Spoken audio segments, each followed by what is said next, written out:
오늘은 신약성경 요한복음 4장 25절에서 42절의 말씀이 되겠습니다. 교독을 하겠습니다. 여자가 이르되 메시아 곧 그리스도라 하는 이가 오실 줄을 내가 아노니 그가 오시면 모든 것을 우리에게 알려주시리이다. 그때에 제자들이 돌아와서 예수께서 여자와 말씀하시는 것을 이상히 여겼으나 무엇을 구하시나이까? 어찌하여 그와 말씀하시나이까? 묻는 자가 없더라.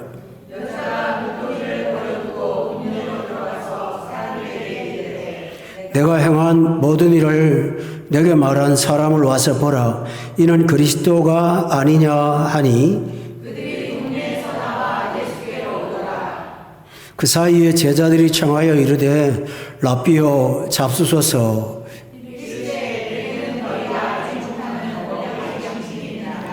제자들이 서로 말하되 누가 잡수실 것을 갖다 드렸는가 하니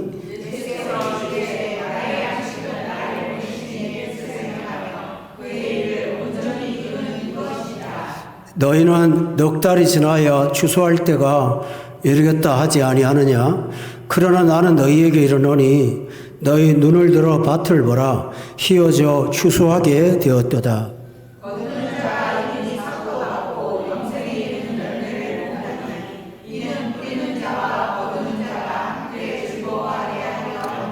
그런즉 한 사람이 심고 다른 사람이 거둔다 하는 말이 옳도다.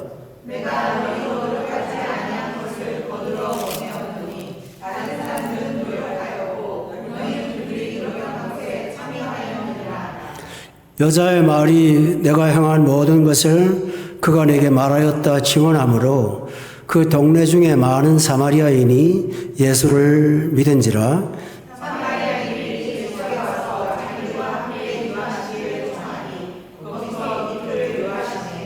예수의 말씀으로 말미암아 믿는 자가 더욱 많아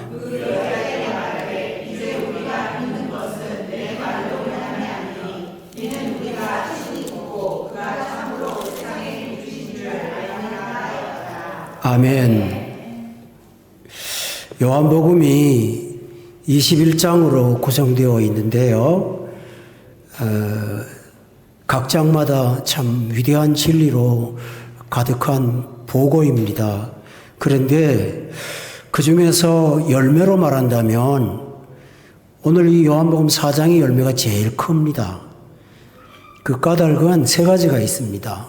첫째로는 예수님을 거부하는 사람이 예수를 믿었고, 두 번째로는 요한복음에는 기적도 많이 있습니다. 그런데 요한복음 4장은 기적 전혀 없습니다. 오히려 예수님은 무력한 분으로 찾아오셨습니다. 단지 말씀으로 구원하셨습니다. 또 세 번째로는 이 한 사람의 구원이 수많은 영혼을 구원하는 동기가 됐습니다. 그래서 예수님은 오늘의 구원을 추수에 비유해서 추수를 했다고까지 말씀을 할 정도로 엄청난 일입니다. 또 하나 더 붙인다면 오늘의 특징은 사람들이 그 동네는 예수를 믿지 않을 거야 하고 단정 지은 동네입니다. 사마리아거든요. 사마리아는 상처가 많은 동네입니다. 첫째로는 아수르에 점령당했다가 살아남기 위해서 딸들을 줬거든요. 그래서 혼혈이 됐는데 해방이 되고 나서 민족들이 이 사람들을 자기 민족으로 인정하지 않았습니다. 혈통이 다르다고요. 그래서 천대받고 멸시받았습니다. 예배당도 들어오지를 못하게 했습니다. 그래서 그들은 그들 나름대로의 신앙생활을 하기 위해서 따로 모이기도 했던 사람들입니다. 이렇게 상처 많은 사람들이 유대인들에게 적대감을 갖고 있었는데 예수를 믿게 된 것입니다. 이 엄청난 일이 오늘 본문에서 나오는 내용입니다. 하나님께서 지상에 교회를 세우신 까닭은 바로 이 일을 위해서입니다. 어떻게 한 사람이 구원을 받게 됐는가? 그 과정을 좀 살펴볼 필요가 있습니다. 오늘 이 여성이 예수를 믿게 된 결정적인 계기는 25절에 있습니다. 25절에는 여자가 이렇게 말해요. 메시아, 곧 그리스도라 하는 이를 언급하고 있어요. 근데 처음부터 예수님에 대한 그 인식이 전혀 달랐어요. 4장 9절에 보면 예수님을 유대인으로 봤어요. 그리고 당신은 남자라는 걸 강조했어요. 또 12절에 보면 야곱보다 크지 못한 사람이라고 했어요. 그러다가 19절에 내가 보니 선지자로서이다. 예수님을 조금 더 깊이 알게 됐지만 아직도 예수님 몰랐어요. 그러다가 25절에 예수님을 앞에 놓고 메시아 곧 그리스도라 하는 이가 오실 줄을 내가 안다고 말을 해요. 예수님께 접근한 거예요. 그런데 자기 앞에 오신 예수님을 그분이라고 인정하지 못하고 있어요. 여기서 우리가 놀라운 사실을 발견하는 것은 이 여성의 마음속에 메시아라는 지식이 있었다는 거예요. 그리스도가 구원자라는 사실을 알고 있었다는 거예요. 이 여자는 원래 신앙이 없는 사람이 아니고 20절에 보면 우리 조상들이 예배한 사마리아 예배를 드린 사람이었어요. 근데 사마리아 종교는 요즘 말로 하면 이단이에요. 왜냐하면 구약 성경 39권 가운데 5권만 성경으로 인정을 했어요. 그 5권이 모세오경이에요. 나머지는 성경으로 인정하지 않았어요. 그런데 그런 데서 이 사람이 설교 들은 거예요. 말씀 들은 거예요. 그런데 요한복음에 보면 예수님은 모세오경을 한마디로 요약해서 모세가 나에 대해서 기록한 것이라고 말씀하셨어요. 사마리아 종교가 예수님을 전하지는 않았을 것 같아요. 그런데 그녀는 그 말씀을 듣는 가운데 메시아에 대한 깨달음이 있었어요. 신비로운 거죠. 구원자라는 사실이 깨달아졌어요. 여러분, 우리가 성탄절을 크리스마스라고 그러죠. 그 뜻을 모르더라고요, 사람들이. 크리스라는 뜻은 크라이스트, 그리스도란 뜻이고요. 마스는 메스, 메시아란 뜻이에요. 그러니까 메시아 그리스도가 크리스마스예요. 근데 이 여성이 예수님이 또 오실 왕이요 구원자라는 사실을 정확하게 알고 있었지만 지식은 지식이 돼 아직도 예수님을 앞에 두고 만나지 못한 사람이었어요. 여기서 중요한 사실은 이 여성이 예수님을 만나기 전에 복음을 듣고 그 마음에 씨앗이 있었다는 거예요. 그러다가 예수님을 만나서 대화를 하다가 보니까 오랫동안 심지 않고 싹나지 않은 씨앗이 싹이 난 거예요. 그래서 예수님은 오늘 본문의 말씀을 추수로 비유를 해요. 어떻게 하냐 하면은 36절에 보니까 뿌리는 자가 있었고 거두는 자가 있었다라고 표현하면서 이 여성의 마음속에 복음을 뿌린 자가 있었다고 말씀하고 있어요. 여기서 기억할 사실이 있어요. 우리가 전도를 하면 복음을 전하면 듣고 금방 반응하면 얼마나 기쁘고 좋아요. 그런데 그 귀한 말씀을 듣고도 반응이 없고 오히려 반대 형황이 나타날 때가 너무 많죠. 그럴 때 우리는 굉장히 낙심할 수 있어요. 그러나 오늘 본문의 이 여성을 본다면 한 가지 중요한 사실을 발견할 수 있어요. 입으로 나간 복음은 결코 헛되게 끝나지 않는다는 사실이에요. 반드시 열매를 맺는다는 것이에요. 그게 언제가 될지는 알 수 없지만은 하나님께서 그의 영혼에 심어진 씨앗이 자라나도록 하게 하시면 씨가 나게 될 것이라는 것을 말씀하고 있어요. 예수님은 씨앗을 싹 틔워주셨어요. 당신이 물을 말씀하시면서 생수를 소개하셨어요. 그리고 생수는 우물에서 푸는 것이 아니라 주시는 분이 있다고 말씀하셨어요. 그리고 그 주시는 분을 만나도록 이끄셨어요. 얼마나 이 여성이 예수님 앞에 나와서 예수님하고 피하려고 애를 썼습니까? 물 달라고 하면 거절하고, 남편 데리고 오라 하면 거절하고, 데리고 오라고 하니까 다른 소리 안 하고 또 엉뚱한 소리를 하면서 왜 당신들의 예배는 이렇게 서로가 장소 문제가 있느냐고 또 피하고, 정말 좀 세상 말로 하면 미꾸라지처럼 요리 피하고 저리 피하는데 예수님 분노할 만하잖아요. 그런데 꾹 참으시면서 그녀를 이끄셨어요. 구원으로. 이것을 신학적인 용어로 견인이라고 그래요. 견인이 뭔지 아시죠? 고장난 차 끌고 가는 게 견인차라고 그러잖아요. 다시 말하면 이 영혼이 스스로 주의 구원에 이루지 못하는 사람이에요. 고장난 영혼이에요. 그런데 예수님께서 그를 끌어서 구원에 이르도록 이끄신 거예요. 그게 결정적인 게 뭘까요? 믿음이 생기도록 하신 거예요. 어떻게 해요? 믿음은 듣는 데서 나거든요. 듣는 것은 그리스도의 말씀을 통해서거든요. 그래서 예수님은 꾹 인내하시면서 그녀를 사랑으로 구원의 자리로 이끄셨어요. 마침내 그녀 입에서 가장 결정적인 얘기가 나왔는데 그게 25절이잖아요. 메시아, 곧 그리스도라고 하는 분이 오시면, 여기서 그녀에게는 세 가지 중요한 고백이 있어요. 첫째로는 예수님을 메시아라고 고백한 거예요. 오실 왕이라고 고백한 거예요. 두 번째로는 예수님을 그리스도, 구원의 주라고 말씀하신 거예요. 그 다음에 세 번째로 가장 중요한 거는 그분은 오시는 분이라고 말한 거예요. 세상에 있는 분이 아니라는 거예요. 오시는 분이라는 거예요. 여러분, 가끔 성경에 보면 성도들이 자기도 모르게 정신없이 한 말이 참말일 때가 많아요. 오늘 이 여성이 예수님의 이끄심 따라서 이렇게 된 거예요. 이걸 생수라고 표현했어요.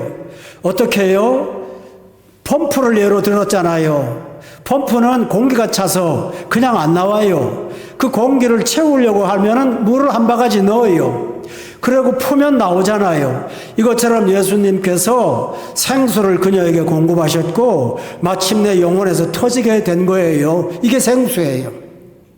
그러나 결정적인 게 하나 있어요. 아직도 예수님을 만나지 못했죠.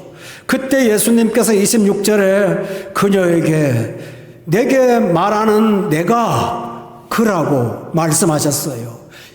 여러분, 이 세상에서 내가 그야라고 말할 수 있는 사람이 이 세상 어디에도 없다는 거 아시죠? 절대로 말하지 못해요. 그런데 요한복음의 특징이 뭘까요? I am, 나는 이다예요. 그게 7번 나와요. 나는 빛이다. 나는 생명이다.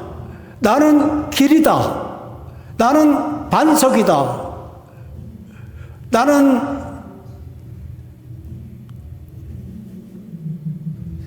하늘에서 내려온 양식이다. 이렇게 7가지 말씀을 하신 게 요한복음의 핵심이에요. 여러분이 기억하실 사실은 내가 그야, 내가 이 사람이야 라고 말할 수 있는 사람이 있겠습니까? 바울 사도가 다메섹에서 예수님을 만났을 때 첫 번째 질문이 주여 누구십니까? 라는 거였어요. 그때 예수님은 당신을 소개하셨어요. 네가 핍박하는 예수라고 말씀해 주셨어요. 정확하죠. 네가 박해하는 예수. 바울이 왜 예수님 박해했을까요? 그것은 예수님은 죽은 자라고 알았기 때문이에요. 부활은 가짜라고 알았기 때문이에요. 그래서 박해했는데 부활하신 예수님이 나타나신 거예요. 그래서 바울은 고린도전서 15장에서 마지막에 예수님이 당신의 부활을 내게도 보이셨다고 감격하고 있어요. 여러분, 그렇습니다. 내가 그라고 하는 걸 들었어요. 예수님이 찾아왔지만 예수님께서 그 영혼을 열어서 심어진 복음이 싹이 트도록 역사하셔서 믿게 된 것입니다. 이것이 바로 참 믿음이에요. 여러분, 우리가 믿음은 들음에서 난다 했으니 이 믿음을 가진 것이 진짜 믿음입니다. 진짜 믿음이라는 사실을 무엇으로 증거할 수 있을까요? 오늘 본문에는 그 증거가 나옵니다. 이 여성은 예수를 믿은 사람이 되었는데 두 번째로 새 사람이 된 것이 증거입니다. 그것이 뭘까요? 예수님을 처음에 거부했습니다. 피했습니다. 장벽을 놓고 예수님이 오지 못하게 했습니다. 그러다가 예수님을 만났을 때 26절 이후에 그녀는 예수님을 거부하지 않았습니다. 거부하지 않았습니다. 그리고 29절에 보면 이렇게 말합니다. 사람들에게 와서 보라고 소개합니다. 이는 그리스도가 아니냐고 말합니다. 예수님을 고백하고 인정한 것입니다. 새 사람이 무엇일까요? 성품이 달라지고 성격이 달라진 것 이전에 예수님을 구원자로 영접하는 것이 새 사람의 특징입니다. 특징입니다. 이것이 놀라운 특징입니다. 예수님께서 있을 때 어떤 여성이 예수님을 찾아왔습니다. 자기 딸이 귀신 들렸으니까 고쳐달라고 예수님께 간구한 겁니다. 그런데 세상에 예수님께서 한 번도 거절하지 않으셨던 분인데 그녀를 앞에 보고 요청을 거절했습니다. 뭐라고 하냐면요, 나는 유대인 외에는 가는 것이 아니라고 말씀하시면서 그녀가 유대인이 아니라는 사실을 거부했습니다. 그때 이 여성이 어떤 말을 했는지 아세요? 주인의 집에 있는 개는 상에서 떨어진 부스러기를 주워 먹고 삽니다. 그러니 저를 받아주세요 라고 고백했습니다. 이것이 새 사람 된 증거입니다. 많은 사람들은 예수 믿고 변한 게 뭐야? 자꾸 성격이나 성품에서 초점을 맞춥니다. 그러나 그것은 성화의 부분도 있습니다. 가장 중요한 것은 내 입술로 예수를 그리스도라고 고백하는 것이 새 사람입니다. 그래서 마음으로 믿어 입으로 시인하여 구원에 이른다고 되어 있습니다. 얼마나 중요한 일입니까? 진짜 놀라운 사실은 많은 사람들이 예수를 안 믿는 사람들은 정말 그에게 입에서 안 떨어집니다. 그 말을 못하는 거예요. 다른 말 다 할 수도 있고 거짓말도 할 수 있어요. 그런데 그 말을 못하더라고요. 그런데 이 여성은 이는 그리스도가 아니냐고 고백하기 시작했습니다. 또 하나 변화는 뭡니까? 오늘 본문에 강조점이 있어요. 우물가에 필요한 게 뭐죠? 물을 뜨기 위해서는 그릇입니다. 예수님이 물 좀 달라고 하니까 거절했어요. 뭐라고요? 물기를 그릇도 없다는 거예요. 여기서 강조점이 그릇에 있어요. 물기를 그릇이 없다고 11절에 말했어요. 그러면서 그녀는 우물가에 올 때 가지고 온 물동이를 굉장히 소중하게 여겼어요. 실제로는 옛날에는 귀한 거였거든요. 저 어릴 때 시골에 살 때 연장이나 도구들은 대부분 어디 가서 사오는 게 없었어요. 팔지도 않았거니와 있어도 너무 비싸서 못 사는 거예요. 양은으로 된 거 너무 비싸니까. 그러니까 지프로 다 만들었던 거 아시죠? 바구니도 만들고 뭐도 만들어서 다 그렇게 살았어요. 그러니까 그 당시에 물을 기르는 것은 어떤 거냐 하면 보통 토기로 된 건 굉장히 비싸고요. 또 하나는 가죽으로 된 거 있어요. 그건 정말 더 비싼 거예요. 그러니까 부잣집이 아니면 물 기를 그릇이 없을 만큼 귀했던 게 물 기를 그릇입니다. 그런데 오늘 본문에서 굉장히 중요한 말을 하고 있어요.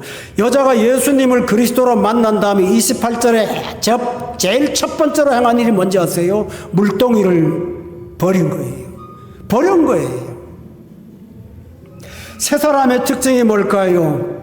예수 믿고 나서 지난 삶을 버리는 거예요. 물동이는 헛된 것을 담는 상징이었어요. 버린 거예요. 그녀는 사람을 따라다니면서 헛된 관계 속에서 구원을 찾았어요. 그것도 일종의 물동이에요. 사마리아 종교에 가서 구원을 찾았어요. 그거는 종교지 참 신앙의 구원이 아니었잖아요. 헛된 거였어요. 그녀는 거기 가서 예배의 장소에 초점인 예배를 드리며 헛된 예배를 드렸어요. 그런데 예수님을 만나서 가장 먼저 한 게 뭔지 압니까? 버린 거예요. 또 하나 있어요. 자존심 갖고 있었어요. 사람들 만나기 싫어요. 왜냐하면 자기 부끄러운 과거 때문에요. 자존심 하나 세우느라고 남이 가지 않은 12시에 우물가에 갈 만큼 사람 피해 다녔어요. 그런데 예수님을 믿고 자존심 버렸어요. 뭐라고요? 본문 여기 29절에 보면 자존심 버렸어요. 내가 행한 모든 일을 말하고 있어요. 이 사람은 자신의 과거를 감추고 살았던 사람인데 내가 행한 모든 일을 내게 말한 분이 있다고 말해요. 어떤 분은 교회 가서 위로를 받았대요. 예수님 말씀 들으니까 마음에 낙담했다가 힘이 생겼대요. 실패했는데 성공할 수 있는 기회가 생겼대요. 이렇게 말하면서 좋은 말씀 들었다고 얘기해요. 그런데 이 여성은 예수님께 들은 말이 뭔지 압니까? 좋은 말이 아니에요. 내가 행한 모든 일을 말씀하신 거예요. 죄를 지적하신 거예요. 그런데 놀라운 사실은 예수를 진짜 믿은 사람은 자신의 죄를 지적하는 분을 믿었어요. 그리고 뭐라고 그래요? 그냥 죄를 지적하면 율법밖에 안 돼요. 그런데 오늘 29절에 보면 죄를 지적하고 난 다음에 이 문제를 해결하시는 분이라고 고백하는 거예요. 이분은 구원자가 아니냐라는 거예요. 이분은 구원자가 아니냐는 거예요. 율법은 책망만 해요. 야단만 쳐요. 지적만 해요. 그런데 예수님은 내가 행한 모든 일을 내게 말하고 이 문제를 해결하러 왔던 구세주라고 그는 고백하고 있어요. 이보다 더 귀한 결정적인 구원의 역사가 어디 있겠습니까? 이것이 바로 새 사람 된 것입니다. 많은 신자들이라고 하지만은 예수를 믿고도 여전히 과거의 잘못된 죄악을 습관과 취미와 즐거움으로 끌어안고 하나님 나라와 세상 나라를 겸하여 섬기는 사람은 증거가 없는 거예요. 이 여성은 증거가 있었습니다. 또 하나 합니다. 그녀는 사람을 거부하던 사람 아니에요. 그런데 28절에 보면 동네에 들어갔다고 기록되어 있어요. 동네에 뛰어들어가는 거예요. 그 시간이 몇 시인지는 모르겠지만 뭐 정오에서 그다지 많이 벗어나진 않았을 거예요. 다 낮잠 자는 시간 아닙니까? 내가 사람들을 귀찮게 하는 거예요. 왜요? 예수님 전하려고요. 사람이 거듭나고 새 사람이 되면 그 입술에서 하나님의 큰 일을 말하게 돼요. 이것이 변화가 일어난 거예요. 자신이 행한 부끄러운 것을 오히려 간증거리로 삼는 사람이 됐어요. 세상 사람들은 다 감추는데 급급해요. 맞죠? 자기 잘난 것만 드러내요. 자기 부끄러운 건 절대로 말하지 않아요. 특히 가정적으로나 부모에게서 있었던 비참한 일들, 부끄러운 얘기들은 죽을 때까지 서로 말하지 않으려고 해요. 그런데 이 여성은 그렇지 않았어요.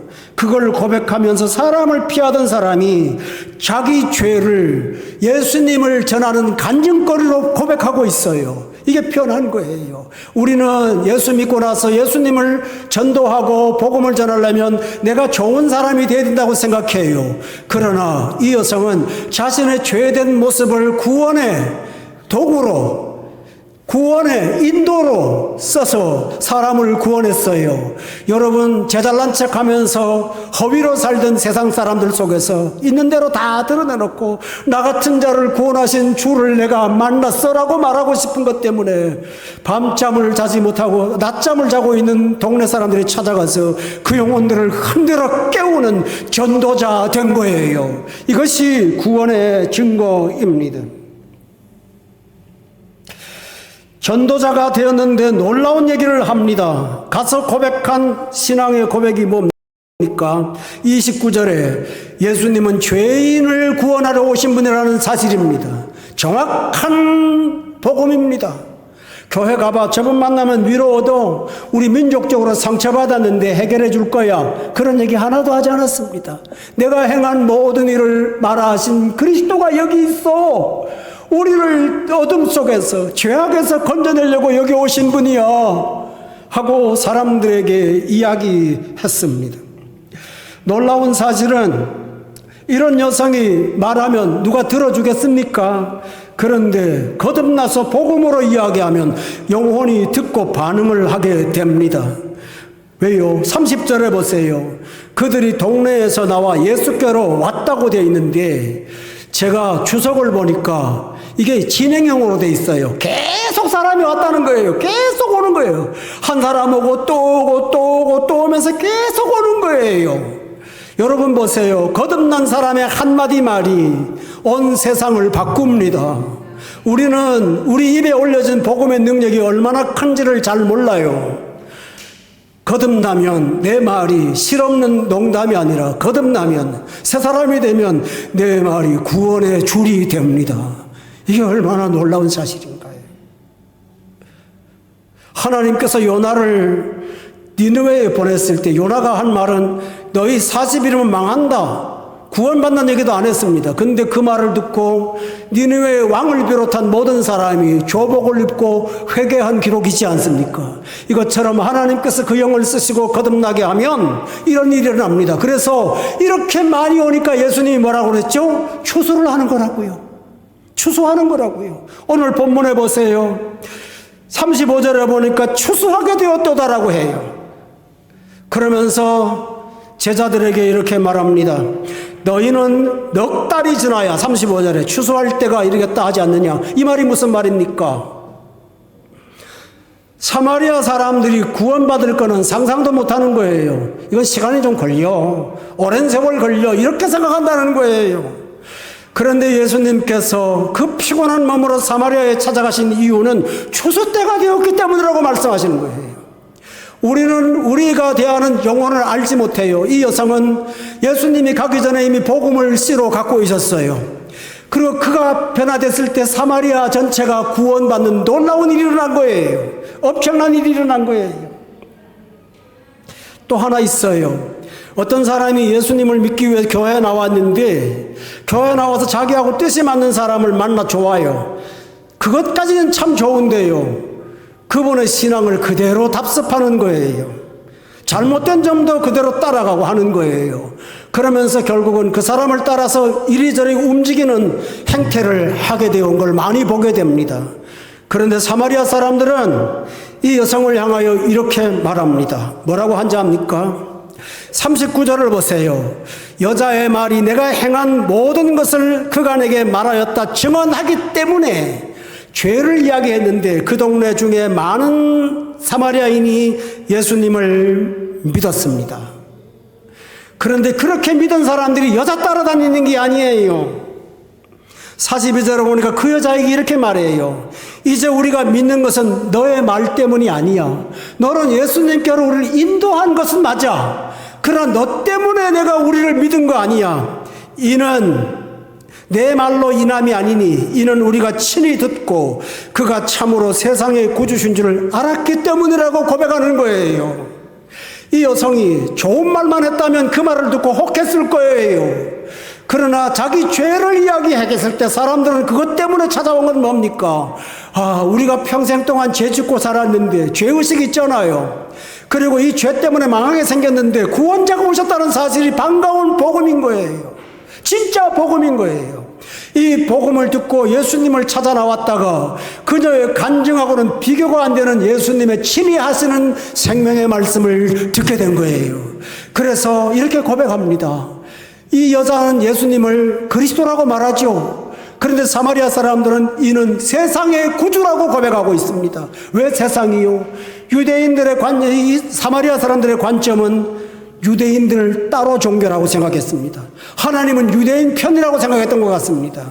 그런데 예수님을 만나니까 이분은 우리 같은 사마리아도 천대하지 않고 찾아오신 세상의 구주라는 사실입니다. 이걸 고백하게 된 것입니다. 교우 여러분, 또 하나의 구원의 증거가 있습니다.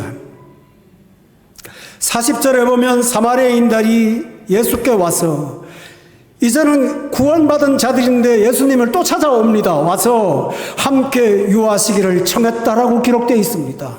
정말 구원받은 자의 특성이 뭡니까? 예수님과 함께 있고 싶은 것입니다. 함께 있고 싶은 것입니다. 여러분 기억하시죠? 요한복음 서두에 보면 요한의 제자가 요한의 전도를 받고 예수님 찾아가서 한 말이 뭔지 압니까? 어디 계세요?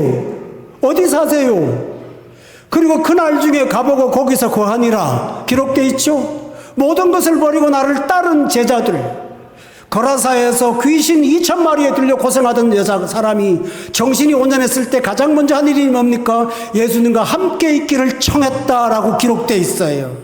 정말 구원의 증거는 뭡니까? 이제부터 내 인생 혼자 살지 않아 주님과 함께 살기를 원합니다. 이것이 정말 증거입니다. 교우 여러분, 본론으로 돌아가서 한번 돌아봅시다. 예수님은 예루살렘 성이 변화되는 놀라운 기적을 행했습니다. 그것 때문에 니고데모가 찾아오지 않았습니까? 근데 그 좋은 거 다 내두시고 자기를 외면하고 물 한 모금 주지 않는, 아무리 박한 사람이도 대낮에 12시에 물 한 모금 달라는데 그걸 거절하는 사람을 찾아갔어요. 그 한 영혼을 붙들었는데요, 그 영혼이 휘어져 추수한 것이 된 거예요. 수많은 것을 낸 거예요. 저는 믿어요. 하나님이 교회를 세우실 때 소수의 무리지만 우리 한 사람이 사마리아 여성처럼 생수가 터지면 수많은 영혼들이 주께로 올 줄로 믿습니다. 결코 헛되지 않을 거예요. 주님은 이렇게 말씀하셨어요.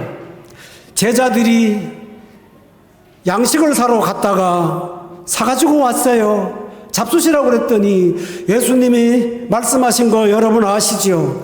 뭐라고 하셨는지 아시죠? 이 32절에 내게는 너희가 알지 못하는 먹을 양식이 있다고요. 그게 무슨 말인가? 누가 갖다 드렸나? 제자들이 그랬습니다. 근데 34절에 예수님이 내 양식은 나를 보내신 이의 뜻을 행하며 그 일을 온전히 이루는 것이다. 예수님이 기뻐하고 하나님이 기뻐하고 배부르는 것은 영혼 구원이라는 것을 말씀하신 것입니다. 우리가 신자로서 살아가는 이 세상의 기쁨은 바로 여기에 있습니다. 그래서 오늘 본문에 보면 36절에 거두는 자가 삭도 받고 영생에 이르는 열매를 먹으는데, 여러분 귀하죠? 영생에 이르는 열매를 얻는 거예요. 그런데 뿌리는 자와 거두는 자가 함께 즐거워하게 하는 것입니다. 오늘 본문에서 예수님은 38절에 한 사람이 심고 다른 사람이 거뒀는데, 심은 사람 소고했는데 거둔 사람은 노력하지 않은 걸 거둔 거예요. 그 까닭이 무엇인가 했나요? 그 노력에 참여하게 하고 그 기쁨에 동참하게 하는 것이라고 말씀하셨어요. 오늘 수가성 여자가 구원받은 것도 기쁨이지만 그녀에게 기쁨이지요. 그런데 그 구원에 도움을 준 많은 사람들의 영혼도 기쁨 충만하고 그 일을 주도하시고 이루신 하나님은 하늘에서의 잔치와 기쁨을 갖게 되었다고 말씀하고 있습니다. 우리 주변에 사마리아 수가성 여자처럼 헛되고 헛된 것을 구하는 사람들이 너무너무 많습니다. 인생에 실패하고 사람에게 절망하고 슬픔 속에 빠져있는 수많은 수가성 여자들을 주님이 찾아가셨습니다. 그리하여 그 영혼을 구원하신 것처럼 우리 모두가 이 일을 통해서 우리 교회가 우물가에서 일어난 구원의 역사가 날마다 일어나기를 주의 이름으로 원합니다. 하나님께서 우리를 구원하셨으니 우리를 통해서 우리 주변에 있는 많은 사마리아의 사람들이 세상에 구절하고 인정하는 그날이 오기를 주의 이름으로 축복합니다. 기도하겠습니다. 하나님 아버지, 은혜 감사드립니다. 이 세상은 다수를 원합니다. 영광을 원합니다. 그러나 예수님께서 한 영혼을 구원하시기 위해서 그녀가 만났을 때 부담이 갖지 않도록 그녀보다 못한 존재로 당신을 만드셔서 찾아오셨습니다. 그리고 마침내 예수님을 만나게 하셨고 생수가 터지게 했습니다. 그녀의 입 속에서 흘러나오는 생수는 그녀만이 마신 것이 아니라 사마리아 전체가 생수의 강에 빠져들게 되었습니다. 하나님 아버지, 이 같은 은혜를 저희들에게 허락하여 주시니 감사드립니다. 주님께서 오신 이 귀한 일을 감당하며 우리 모두가 부름받은 수가성 여자아이처럼 온 세상을 변화시키는 그런 사람으로 살아서 하나님 기쁘시게 하고 우리가 신령한 기쁨에 충만하며 살아갈 수 있도록 축복해 주시옵소서. 예수님 이름으로 기도드렸사옵나이다. 아멘. 찬송가 521장 맞습니까? 네, 521장 찬송하겠습니다.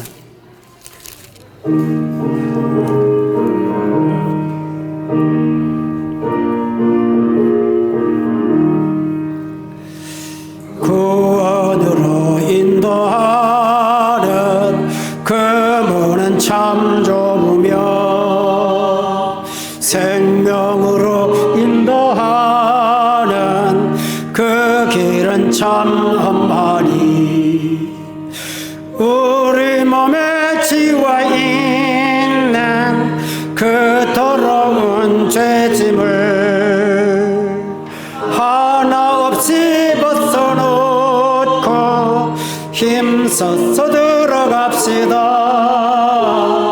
구원으로 인도하는 그 좁은 문 들어가 영생으로 인도하는 그 생명길 갑시다. 이 세상에 많은 사람 큰 문으로 들어가 넓은 길로 갈지라도 멸망으로 끝나니 세상 헛된 무기영화 모든 내어버리고 주의 말씀 순종하여 그 생명길로 갑시다. 구원으로 인도하는 그 좁은 문 들어가 영생으로 인도하는 그 생명길 갑시다. 구원의 문 열렸으니 주의 공로 힘입어 주저 말고 들어가서 생명길로 갑시다. 구원의 문 닫힌 후